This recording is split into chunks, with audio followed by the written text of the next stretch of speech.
ಇತ್ತೀಚೆಗೆ ಶಿಕ್ಷಣ ಮಂತ್ರಿಗಳು ಹಿಜಾಬ್ ಈ ವಿಷಯ ಕುರಿತು ಇನ್ನೊಂದು ವಿವಾದ, ಇನ್ನೊಂದು ಜಗಳ, ಗಲಭೆ, ತಾರತಮ್ಯ, ಸಂವಿಧಾನ ವಿರೋಧಿ ನೀತಿಯನ್ನ ಅನುಸರಿಸಿ ಎಲ್ಲ ಶಾಲಾ ಕಾಲೇಜುಗಳಿಗೆ ಹಿಜಾಬ್ ಹಾಕೋಬಹುದು ಅಂತನ್ನುವಂತಹದ್ದು ಹೇಳಿಕೆ ಅತ್ಯಂತ ಖಂಡನೀಯವಾದದ್ದು.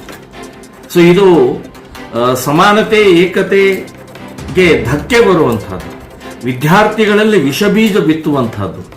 ಸೊ ವಿದ್ಯಾರ್ಥಿಗಳಲ್ಲಿ ಹಿಂದೂ, ಮುಸ್ಲಿಂ, ಕ್ರಿಶ್ಚಿಯನ್ ಅಥವಾ ಆ ಜಾತಿ ಈ ಜಾತಿ, ಶ್ರೀಮಂತ ಬಡವ ಅಂತ ಅನ್ನುವಂಥದ್ದು ಇರಬಾರದು ಅಂತಾನೆ ಯೂನಿಫಾರ್ಮ್, ಸಮವಸ್ತ್ರ.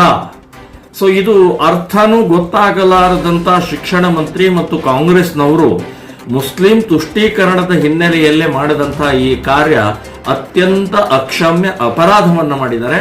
ನಾಳೆ ಸ್ಕೂಲು ಕಾಲೇಜುಗಳ ಓಪನಿಂಗ್ ಆಗತ್ತೆ, ಪ್ರಾರಂಭ ಆಗತ್ತೆ.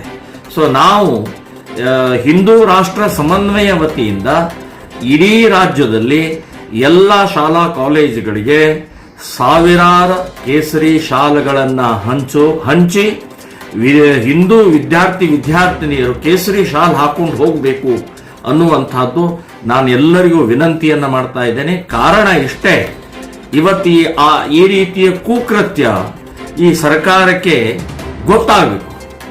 ಸರ್ಕಾರಕ್ಕೆ ಗೊತ್ತಾಗದೇ ಇದ್ರೆ ಇವತ್ತು ಹಿಜಾಬ್ ಅಂತಾರೆ, ನಾಳೆ ಬುರ್ಕಾ ಅಂತಾರೆ, ನಾಡ್ದು ನಮಾಜ್ ಅಂತಾರೆ, ಇನ್ನೇನೋ ಹಲಾಲ್ ಅಂತಾರೆ. ಹೀಗೆ ಅನೇಕ ಬೇಡಿಕೆಗಳನ್ನ ಈ ಸರ್ಕಾರ ತಮ್ಮ ಓಟಿಗೋಸ್ಕರ, ತಮ್ಮ ಅಧಿಕಾರದ ದಾಹಕ್ಕೋಸ್ಕರ ಇದನ್ನು ಮುಂದುವರಿಸ್ತಾ ಹೋಗ್ತಾ ಇರುವಂತಹ ಈ ಕುಕೃತ್ಯಕ್ಕೆ ತಡೆ ಒಡ್ಲೇಬೇಕಾಗಿದೆ. ಎಲ್ಲ ವಿದ್ಯಾರ್ಥಿಗಳಿಗೆ ನಾನು ವಿನಂತಿಯನ್ನ ಮಾಡ್ತಾ ಇದ್ದೇನೆ, ಯಾರು ಯಾವುದೇ ಭಯ ಇಲ್ಲದೆ ನಿರ್ಭಯವಾಗಿ ಕೇಸರಿ ಶಾಲನ್ನು ಹಾಕೊಂಡು ಹೋಗಬೇಕು. ನಾವು ಕೂಡ ನಾಳೆ ಇಡೀ ರಾಜ್ಯಾದ್ಯಂತ ಇದನ್ನ ಕಾರ್ಯಕ್ರಮವನ್ನ ವಿತರಣೆಯನ್ನ ಮಾಡುವಂತಹ ಪ್ರಕ್ರಿಯೆಯನ್ನು ಮಾಡ್ತಾ ಇದ್ದೀವಿ.